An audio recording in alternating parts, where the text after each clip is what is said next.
Hey, good morning leaders. Hari ini saya ingin sharingkan apa yang saya temui di konsumen kami, di klien kami, di para pengusaha, dan tentang keuangan mereka dalam kondisi pandemi. Ya, jadi kita udah masuk ke masa transisi dalam 1 minggu terakhir, dan dari 2-3 bulan terakhir saya tetap meng-coach perusahaan-perusahaan, dan saya bisa mendapatkan minimal ada 7 hal yang kita bisa ambil sebagai wisdom di dalam perusahaan maupun personal yang membuat orang atau pengusaha ini bisa bertahan, dan ada beberapa kelompok pengusaha yang maaf kata kurang bisa bertahan karena 7 ini tidak ada gitu ya. 7 ini tentunya semuanya sebaiknya ada, tapi rule of thumb-nya adalah semakin banyak yang Anda punya dari 7 ini, maka semakin aman dan semakin solid Anda secara pribadi maupun perusahaan. Apa 7 ini? Apa 7 wisdom yang bisa kita pelajari dari COVID-19 secara finansial?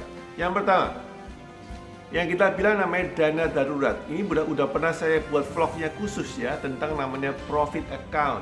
Jadi setiap perusahaan, setiap rumah tangga maupun perusahaan harus memiliki namanya celengan ataupun dana darurat.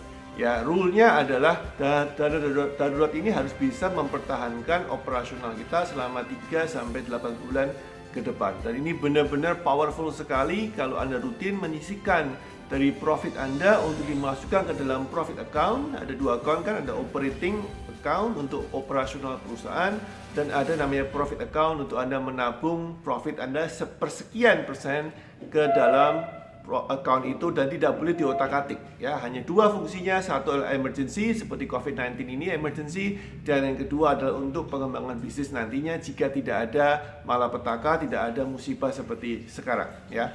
Nah, itu yang pertama, dana darurat dalam bentuk profit account. Jika Anda sudah memiliki kelebihan sisa profit karena bisnis yang mulai naik lagi, segera insaf, buka akun profit, pisahkan akunnya, kemudian taruh uang itu di sana sebagai emergency life saver. Itu yang pertama. Yang kedua adalah, nih perhatikan, bagi teman-teman yang agresif, suka menaruh uangnya di pasar saham, di trading yang sifatnya volatilitasnya tinggi, maksimum adalah 10% dari income atau profit Anda yang Anda sisihkan untuk trading. Ya, 10, kalau lebih agresif, kalau Anda merasa lebih berani 20%. Lebih dari 20, pengamatan saya dan hasil saya diskusi dengan beberapa orang, ini juga sangat bahaya. Kenapa? Karena kalau kita bilang short term investment, yaitu trading yang volatilitasnya tinggi, yang risikonya tinggi, pada saat kondisi seperti ini, uang Anda kemungkinan 90% lebih akan hilang.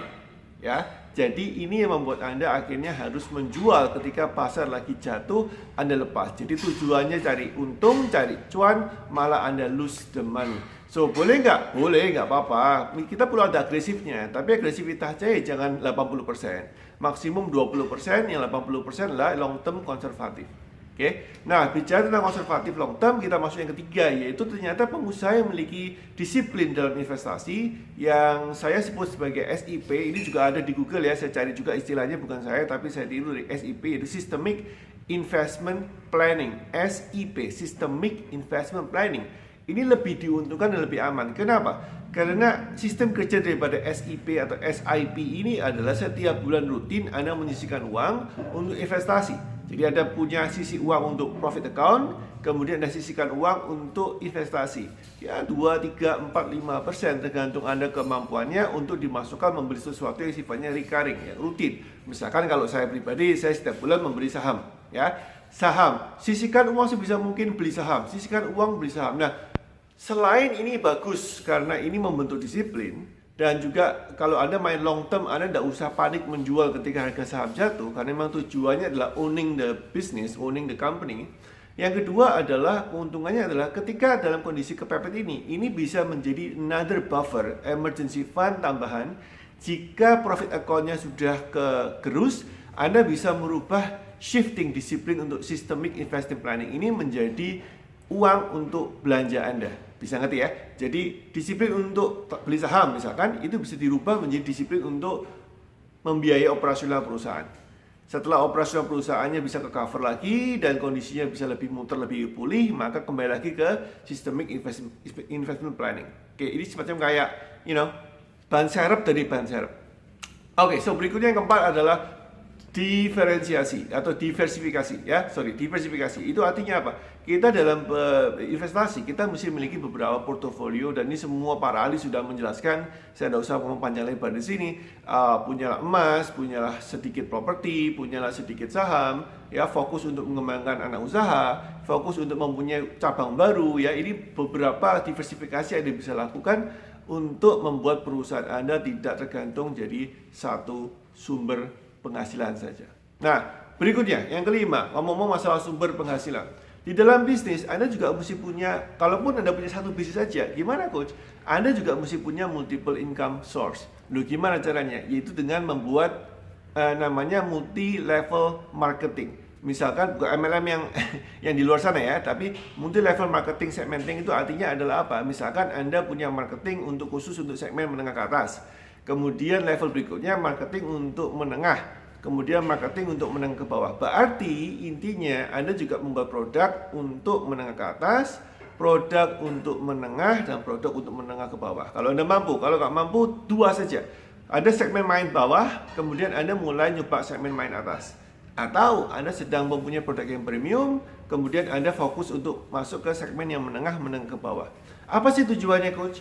Look, the point adalah gini. Ketika krisis terjadi, ada beberapa segmen yang tidak tersentuh, ada beberapa segmen yang tersentuh.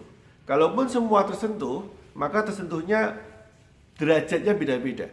Anda bisa ambil celah di sini. Ya, jadi kalau Anda main di segmen pasar atas, kemudian Anda tahu bahwa segmen pasar atas sedang tidak lagi menggunakan uang mereka untuk membeli produk Anda, maka Anda tahu bahwa ada segmen menengah ke bawah yang bisa Anda sasar dan siap.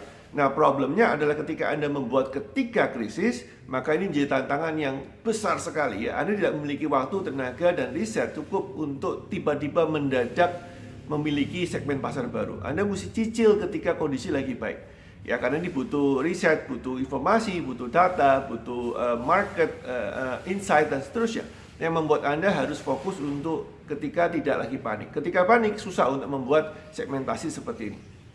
Ya, bagi teman-teman yang sekarang sudah bisa yang mulai membaik, sisihkan waktu tenaga untuk mulai berpikir, saya tak membuat segmentasi baru, produk baru, second line produk yang fokus untuk segmen yang lain dibandingkan segmen yang Anda layani secara dominan.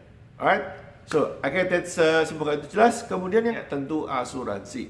Bagi yang tidak punya asuransi ya susah ya sekarang ya, repot sekali. Punyalah asuransi jiwa, asuransi kesehatan, dan ini sesuatu yang saya tidak usah ngomong lagi. Banyak ahli di sana mengatakan bahwa tidak ada asuransi zaman sekarang itu susahnya setengah mati.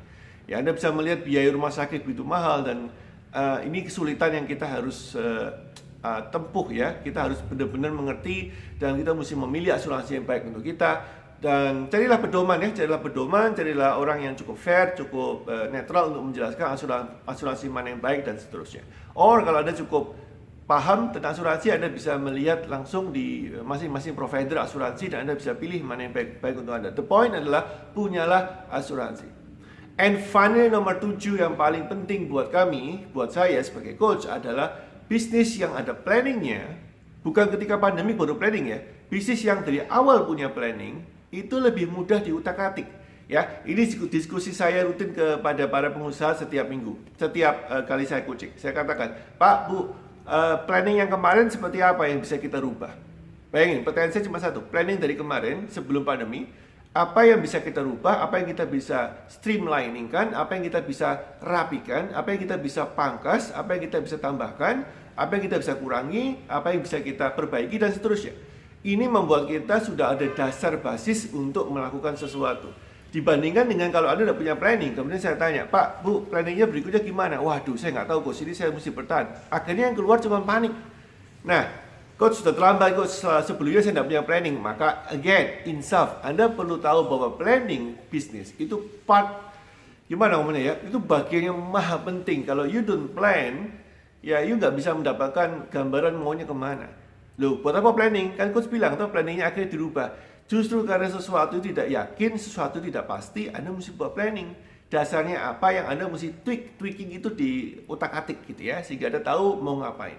Ya, jadi kalau kondisi sekarang masa transisi ini sudah lebih baik, jangan ulangi kesalahan yang sama. Jadi mulailah planning. What is your planning for the next 3, 6, 12 months ahead? planning Anda seperti apa? Tuliskan di atas kertas, buatlah sebuah semacam memorandum dengan tim Anda. Ini planning kami, tim yang Anda percaya tentunya ya. Kalau Anda perusahaan besar itu direksi, berarti manajemen, ini planning saya dan ini yang saya ingin lakukan. Oke, ada 7 hal yang saya tarik benang merahnya, wisdom yang saya ambil dari beberapa percakapan kami dengan klien kami selama 2-3 bulan terakhir. Semoga ini bermanfaat, dan ini tentang uang ya. Jadi kalau Anda suka uang, perhatikan vlog ini, buatlah planning, buatlah 1-7 itu dengan tertulis dengan jelas. I see you tomorrow my friend. See you. Bye bye.